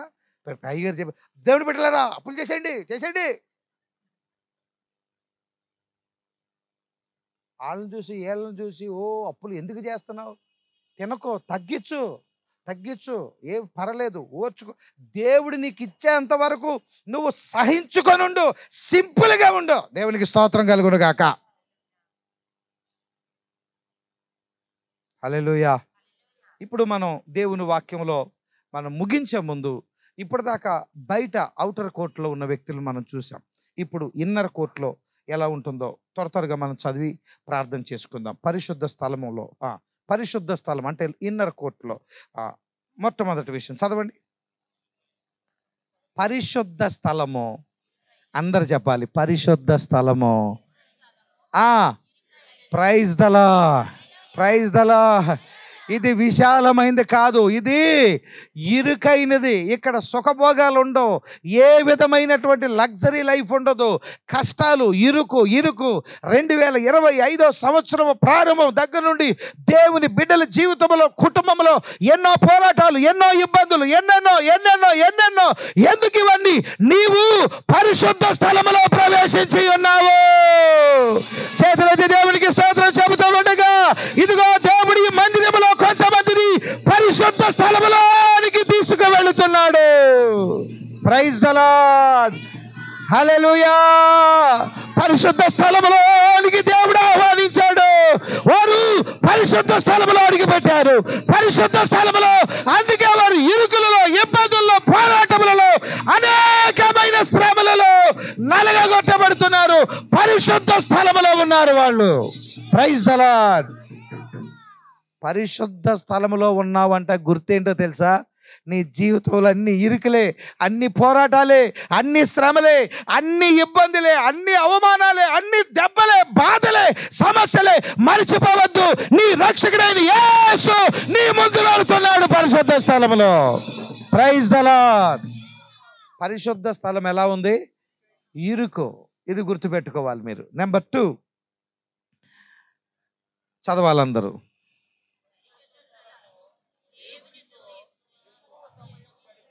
Praise the Lord. ఆవరణలో తక్కువ సేపు, ఆవరణలో కొంచెం సేపే. ఇప్పుడు అందరు నా వైపు చూస్తున్నారా లేదా? అందరు వింటున్నారా లేదా? హల్లెలూయా. ఇప్పుడు మిమ్మల్ని ఎవరైనా ఈరోజు మంగళవారం ఊరు రమ్మన్నారు, మీరేం చెప్తారు? మేము రాము, మాకు ప్రార్థన ఉంది, కూటం ఉంది, ఆరాధన ఉంది అని చెప్తారు. ఇప్పుడు నేను మిమ్మల్ని ప్రశ్న అడుగుతా, ఎన్నింటికి వచ్చావమ్మా ఆరాధనకి? 7ంటికి వచ్చావు. ఎన్నింటికి వెళ్ళిపోతావమ్మా? 9ంటికి అయిపోద్ది. 9:10కి ఇంట్లో ఉంటావు. నువ్వు ఈ 2 గంటల కోసం నువ్వేం బిల్డప్ ఇస్తావు తెలుసా? రోజంతా గుళ్ళో ఉన్నట్టే బిల్డప్ ఇస్తావు. ఎంతగా నువ్వు గడిపేది ఎంత? 24 గంటలు 2 గంటలు దేవుడి దగ్గర గడుతావు. మిగతా 22 గంటలు ఉన్నారా లేదా? మిగతా 22 గంటలు. కానీ పరిశుద్ధ స్థలములో దేవుని బిడ్డలు, యాజకులు 12 గంటల సమయం దేవునితో గడుపుతారు. 12 hours a day they are spending time in the presence of holy place. పరిశుద్ధ స్థలములో ఎక్కువ సమయం, ఎక్కువ సమయం దేవునితో గడపాలన్న ఆశ నీకుందా? ఎక్కువ సమయం. చాలామంది భర్తలు ఉదయకాలంలో పనికి వెళ్తారు. ఉదయం ప్రార్థన చేసుకొని, తండ్రి కరుణించిన ఆయన, కాపాడిన ఆయన ప్రార్థన చేసుకొని, బైబిల్ చదువుకొని, వారికి వచ్చిరని ప్రార్థన చేసుకొని పనికి పరిగెడతారు. వాళ్ళ వృత్తి, వాళ్ళ యొక్క ధర్మం అది. కష్టపడమని ప్రభువు చెప్పారు, పనికి వెళ్ళిపోతారు. అలాగే మీలో కూడా చాలామంది స్త్రీలు ఏం చేస్తారంటే, భర్త పనికి వెళ్తారు, ఆ తర్వాత వీళ్ళు కూడా పిల్లల్ని స్కూల్కి పంపించి ఏదో వారికి తోచిన పని, ఎక్కడో కొట్లోనో లేకపోతే ఇంకో వ్యవసాయం పనో, ఇంకో కూలి పనో, ఇంకోటో వాళ్ళు కూడా పనికి వెళ్ళిపోతారు. సాయంత్రం వస్తారు, రెక్కల మొక్కలు చేసుకొని వస్తారు. ఆ తర్వాత వారు ఆ మడ్ల ఆహారాన్ని సిద్ధం చేసుకొని, ప్రార్థన చేసుకొని, దేవుని స్తుతించి వాళ్ళు పడక మీదకి వెళ్తారు. ఇలాంటి వారిని దేవుడు ఏమాత్రం నిందించడు. మీరు కష్టపడుతున్నారు, ప్రయాసపడుతున్నారు, ఇది తప్పేమి కాదు. వాళ్ళని దేవుడు ఏమి నిందించడు. దేవుడు వారిని ఆశీర్వదిస్తాడు. కానీ కొంతమంది ఉంటారు, భర్త పనికి వెళ్ళిపోయిన దాకా, పిల్లలు స్కూల్కి వెళ్ళిపోయిన తర్వాత ఏమి ఉండదు. అందుకే ఏం చేస్తారంటే, వాళ్ళు గబగబ తాళం వేసేసి ఆ ఇంటికి ఈ ఇంటికి వెళ్ళిపోయి ఫోన్ తీసుకొని వెళ్ళిపోతారు. వెళ్ళిపోయి, మీకు తెలుసా ఈ విషయం, వాళ్ళ కోళ్ళు వెళ్ళిపోయిందంట, వాళ్ళ కొడుకు వెళ్ళిపోయాడంట, వాళ్ళ కూతురు వెళ్ళిపోయిందంట, ఆ ఇంటికి ఈ ఇంటికి ఈ ఊరు అటు ఇటు తిరుగుతూనే ఉంటారు. ఎంత విచారం, ఎంత విచారం. ప్రభువుతో సమయం ఎందుకు గడపలేకపోతున్నారు వాళ్ళు? పరిశుద్ధ స్థలములో ఉన్నవారు దేవునితో సమయం గడపటానికి వెతుకుతారు. Praise the lord. నేను చాలా సంతోషపడుతున్నాను. ఈ మధ్యకాలంలో కొన్ని గృహాలను నేను గృహప్రవేశం చేస్తున్నప్పుడు, కొన్ని గృహాలు దర్శిస్తున్నప్పుడు, పాస్టర్ గారండి ఇది దేవుని గదండి, నాకెంత ఆనందం అనిపిస్తుందో. వాళ్ళ ఇంటిలో ప్రార్థన కోసం ఒక గది కేటాయించుకున్నారు వాళ్ళు. దేవునికి స్తోత్రం. నేను మీ అందరిని అడుగుతున్నాను, మీ ఇంట్లో ప్రార్థనకి గది ఉందా? ఒక ఆమె అంటుంది, ఇల్లంతా మా దేవుడిదే. ఓవర్ యాక్షన్ చేయి, మాకే ఈ పగిలిపోద్ది. ఉందా లేదా చెప్పు. ఇల్లంతా దేవుడికే. వంటకే ఆ వంకాయలు కోసుకోవడానికి ఒక గది ఉంది, ఆ పండుకోవడానికి ఒక గది ఉంది, పిల్లల గది, ఇది పెద్దల గది, ఇది టీవీ గది, ఇది అది ఇది. ఒక ఆయన అన్నాడు, అయ్యారండి బాత్రూమ్ చూతురుగా. బాత్రూమ్ ఏం చూడాలిరా, రండి మే టైల్స్ వేపించి మీరు చూడ. అరే వాసన కూడా మాకు ఆఫర్లో వత్తదురా. అదే ఆడు కోరిక మేరకు వెళ్ళానండి, బాత్రూమ్ కూడా చూసా, కోరుకున్నారు మరి చూడమని. మరి ప్రార్థనకి ఏది గది లేదా? పర్వాలేదు, నో ప్రాబ్లం, ప్రభు ఏమి అనుకోడు. ఒక పని చేయండి, మీ ఇంట్లో మీ గదిలో ఒక స్థలాన్ని ప్రార్థనకి కేటాయించండి. ఒక స్థలాన్ని ఇది ప్రార్థనకి అని అనండి. అక్కడ చాప వేయండి, అక్కడ ఒక గోని పట్టు వేయండి, అక్కడే కూర్చోండి, అక్కడే మోకరించండి. ఎందుకో తెలుసా? ఇది ప్రార్థనకు స్థలం అని నువ్వు కేటాయించగానే అది పరిశుద్ధ స్థలముగా దేవుడు దిగి వస్తాడు. అక్కడికి నీతో మాట్లాడటానికి, నీతో సమయం గడపడానికి నా దేవుడు దిగి వచ్చి స్వస్థపరిచి, బలపరిచి, విడుదల నుంచి జయమిచ్చి వెళ్తాడు ఆయన. Praise the lord. దేవునికి స్థలం ఇవ్వండి. పరిశుద్ధ స్థలములో ఎక్కువ సమయం దేవునితో గడుపుతారు. దానిని సన్నుతించుట అంటారు. స్తుతించుట వేరు, సన్నుతించుట వేరు. నా ప్రాణమా యెహోవాను సన్నుతించు అంటే అర్థం ఏంటో తెలుసా? దేవుని సన్నిధిలో ఎక్కువ సమయం గడుపు. ప్రభువుతో ఎక్కువ ఎవరు గడుపుతారో తెలుసా సమయం? పరిశుద్ధ స్థలములో చేరిన వారు ప్రభువుతోనే ఉండిపోతారు. Praise the lord. తర్వాత మనం ఇంకో విషయానికి వెళ్ళిపోదాం. Praise the lord. పరిశుద్ధ స్థలములోనికి వెళ్ళాడు సమూయేలు దేవుని మందిరములోనికి, పరిశుద్ధ స్థలములోనికి వెళ్ళి ఆ పరిశుద్ధ స్థలములో ఉన్న మందసమును కౌగిలించుకొని ఆ పరిశుద్ధ స్థలమును పట్టుకొని ఆ మందిరములో ఏడుస్తూ ఉండగా అర్ధరాత్రి వేళ దేవుని స్వరాన్ని వింటున్నాడు. సమూయేలు, సమూయేలు. పరిశుద్ధ స్థలములో దేవుని స్వరాన్ని భక్తులు వింటారు. Praise the lord. చాలామంది దేవుని మందిరంలోకి వస్తారు, వెళ్తారండి. కానీ దేవుడు కొంతమందితో పర్సనల్గా మాట్లాడతాడు. నాతో మాట్లాడతాడు దేవుడు. అలాగా నాతో మాట్లాడుతున్న దేవుడు నీతో కూడా మాట్లాడతాడు. పర్సనల్గా దేవుడు టచ్ చేస్తూ ఉంటాడు హృదయాన్ని. వ్యక్తిగతంగా దేవుడు మాట్లాడుతూ ఉంటాడు. వ్యక్తిగతంగా మరియా పరిశుద్ధ స్థలములో ప్రవేశించింది. మార్త ఆవరణలోనే ఉంది. కనుక మార్త వచ్చినప్పుడు యేసు రాలా, ఏడవల. మరియ రాగానే యేసు సమాధి దగ్గరకు వచ్చాడు, ఏడ్చాడు. ఎందుకో తెలుసా? పరిశుద్ధ స్థలములో ప్రవేశించిన వారి యొక్క ప్రార్థనకు సృష్టికర్త కదిలించబడతాడు. సహోదరుడా, సహోదరి, నువ్వెక్కడున్నావు? పరిశుద్ధ స్థలములో ఉన్నవారు ఆయన స్వరాన్ని వింటారు. సమూయేలుతో దేవుడు మాట్లాడుతున్నాడు. దేవుడు సమూయేలుతో మాట్లాడుతున్నాడు. సమూయేలు దేవుని స్వరాన్ని వింటూ ఉన్నాడు. ఈ రాత్రి వయస్సుతో నిమిత్తం లేదు, జ్ఞానముతో నిమిత్తం లేదు. 3 సంవత్సరాలోడు ఏం చదువుతాడండి? ఏం జ్ఞానం ఉంది? బైబిల్ అంతా ఒకసారి చదివేస్తాడు 3 ఏళ్ళోళ్ళు. 3 ఏళ్ళండి సమూయేలుకి. 3 సంవత్సరాలు దేవుడు మాట్లాడుతున్నాడు సమూయేలుతో. చదువు జ్ఞానం అక్కర్లేదు. నా దేవుడు మాట్లాడితే ఎటువంటోడికైనా ఆయన స్వరం అర్థమవుతుంది. Praise the lord, praise the lord, praise the lord. క్రీస్తుని స్వరము విందును ప్రభువే పలికినప్పుడు, మాధుర స్వరమే అది, నెమ్లాని స్వరమే అది, మాధుర స్వరమే అది, మెల్లాని స్వరమే అది. యెహోవా నీ స్వరము జలములపై వినబడును, మహిమా గల దేవుడు ఉరుము వలె గర్జించును. క్రీస్తుని స్వరము విందును ప్రభువే పలికినప్పుడు. హల్లెలూయా. ఒకసారి నేను ట్రైన్లో వస్తున్నాను. విజయవాడ దాటిన తర్వాత ట్రైన్ ఏలూరులో ఆగుతుంది. ఏలూరు తర్వాత మళ్ళీ రాజమండ్రి. రాత్రి సరిగ్గా 2:30కి అది ఏలూరు స్టేషన్ చేరుకుంటుంది.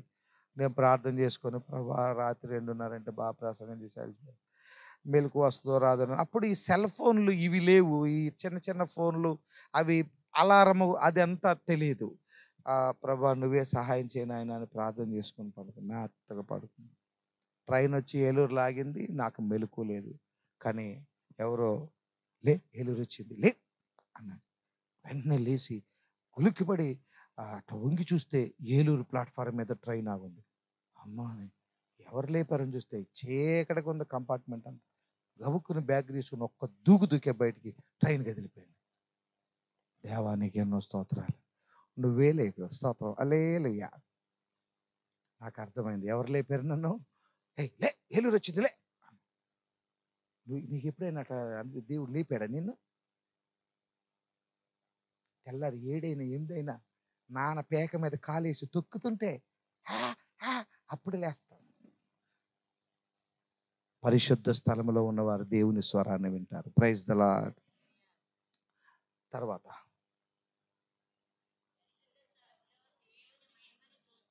Praise the lord. హల్లెలూయా. పరిశుద్ధ స్థలంలో ఉన్నవారు దేవుని మహిమను చూస్తారు. నువ్వు దేవుని మహిమను చూడాలి. నీ జీవితంలో అంత అంత అంత చిందరవందరగా అస్తవ్యస్తంగా ఇవన్నిటినీ నీ పరిస్థితులను సరిచేసి బాగు చేసి గొప్ప కార్యాలు చేయడానికి ప్రభు సిద్ధంగా ఉన్నాడు. అయితే నువ్వు పరిశుద్ధ స్థలంలోనికి రావాలి. Praise the lord. నాకు పాస్టర్ గారు హైదరాబాద్ వెళ్ళినప్పుడు ఆయన ఒక సాక్ష్యం చెప్పారు. వాళ్ళ నాన్నగారి గురించి హార్ట్ అటాక్ వస్తే అపోలో హాస్పిటల్లో జాయిన్ చేశారు. వెంటనే డాక్టర్స్ ఐసీయూలో పెట్టారు. ఆయన్ని వెంటిలేటర్ మీద పెట్టారు. 24 hours మేము చూడాలండి, ఆల్మోస్ట్ అయిపోయింది, ఏం లేదు అన్నారట. అంటే సరే 24 అవర్స్ అబ్జర్వేషన్లో పెట్టారు.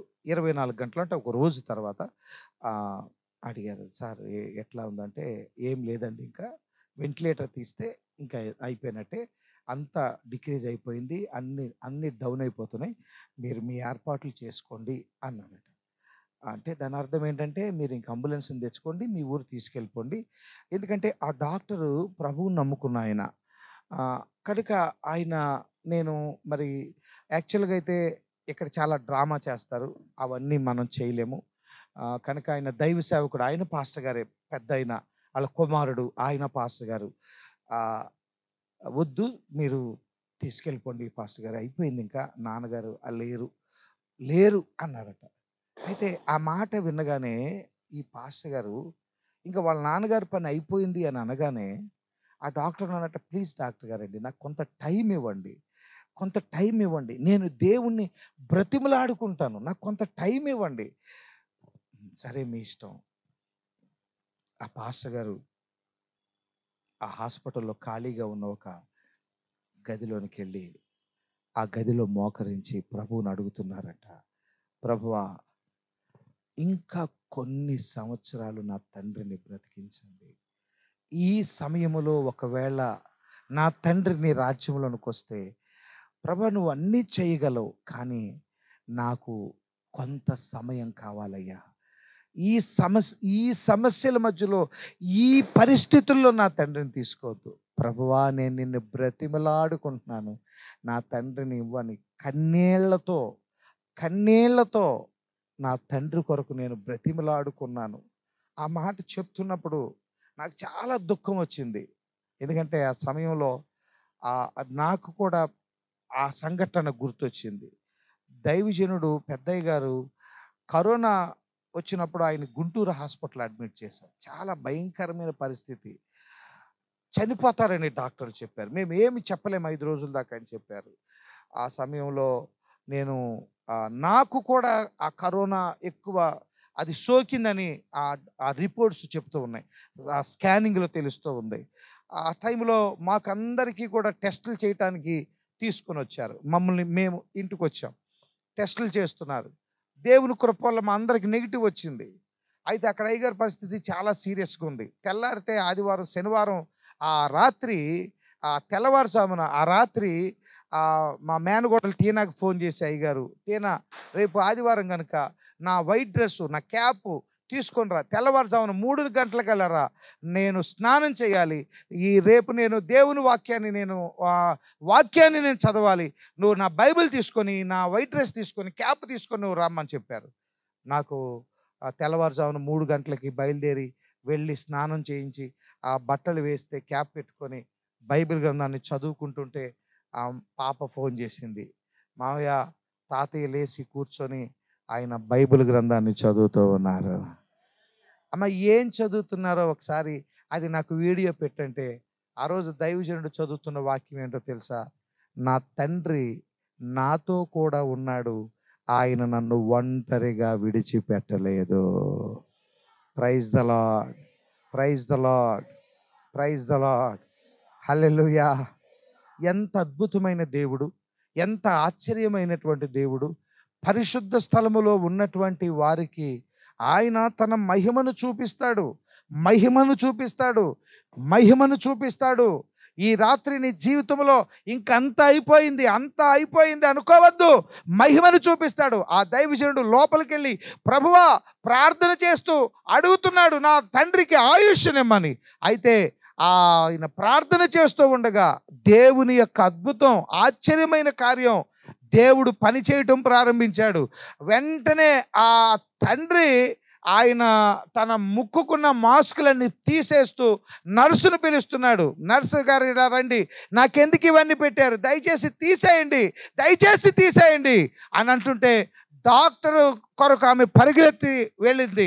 డాక్టర్ అప్పుడే డ్యూటీ దిగి ఆయన బట్టలు మార్చుకొని వెళ్ళిపోతున్నారు. డాక్టర్ గారండి, పలానా పేషెంట్ చనిపోయాడని మీరు చెప్పారు, అయితే ఆయన మాస్క్ తీసేయండి, నేను నడుస్తానంటున్నాడు. Praise the lord. ఆయన వచ్చేసరికి ఆయన అన్ని తీసేసుకుంటున్నాడు. ఆ డాక్టర్కి ఎంత ఆశ్చర్యం కలిగింది.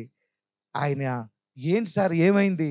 ఆయన అంటున్నాడు, సార్ నన్ను ఎందుకు ఇక్కడ తీసుకొచ్చారు, నేను బాగానే ఉన్నాను, ఇవన్నీ తీసేయండి, నేను నడుస్తాను.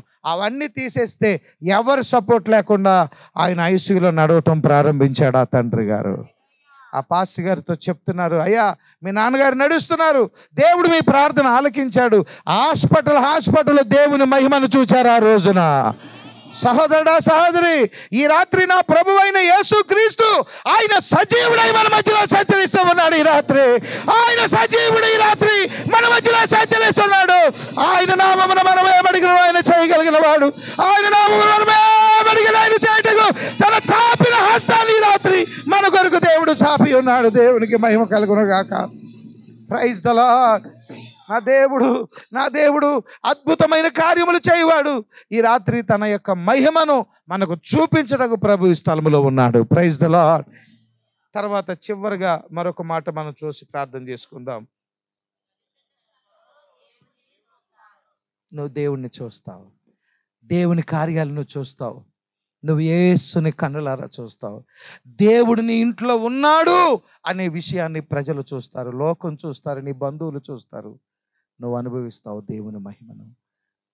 నువ్వు పరిశుద్ధ స్థలంలో ఉంటేనే దేవుడు కనబడతాడు. జకరియా భయపడకు. ధూప వేదిక దగ్గర పరిచర్య చేస్తున్న జకరియా దగ్గరకు ప్రభువు దిగి వచ్చాడు. Praise the lord. ఈ రాత్రి నువ్వు చేసే పరిచర్య, నువ్వు చేస్తున్న ప్రార్థన, నువ్వు తీసుకున్న నిర్ణయానికి దేవుడు దిగి వస్తాడు, నీకు ప్రత్యక్షమవుతాడు. Praise the lord. ప్రభువుని చూచారు వాళ్ళు. ఈరోజు పరిశుద్ధ స్థలములో ఉంటే దేవునిని నువ్వు చూస్తావు. చివరిగా ప్రభు నీ నుండి ఏం కోరుతున్నాడు ఈ రాత్రి? ఆయన ఏం కోరుతున్నాడు? ఏం అడుగుతున్నాడు? ఏం అడుగుతున్నాడు? ఔటర్ కోర్టులో ఎంతకాలం ఉంటావు? ప్రభు ఈ రాత్రి నేను ఏం కోరుతున్నాడో దయచేసి ఒక్కసారి మీరు బైబిల్ తెరవనవసరం లేదు, ఒకసారి స్క్రీన్ మీద ఆ వాక్యం చదవండి, మనం ప్రార్థన చేసుకుందాం.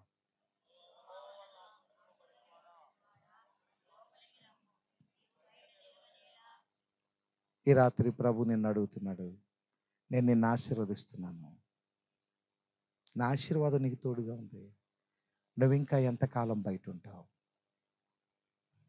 లోపలికి రా, పరిశుద్ధ స్థలంలోనికి రా, ఆవరణలో ఉండొద్దు. ఇప్పటి వరకు నువ్వు ఆవరణలోనే ఉన్నావు. Still you are in the outer court. చాలా కొద్ది మంది పరిశుద్ధ స్థలంలో ఉన్నారు ఈ మందిరంలో. ఎందుకు బయట ఉన్నావు? లోపలికి రా, పరిశుద్ధ స్థలంలోనికి రా. ప్రార్థన చేసుకుందాం. తల వంచండి.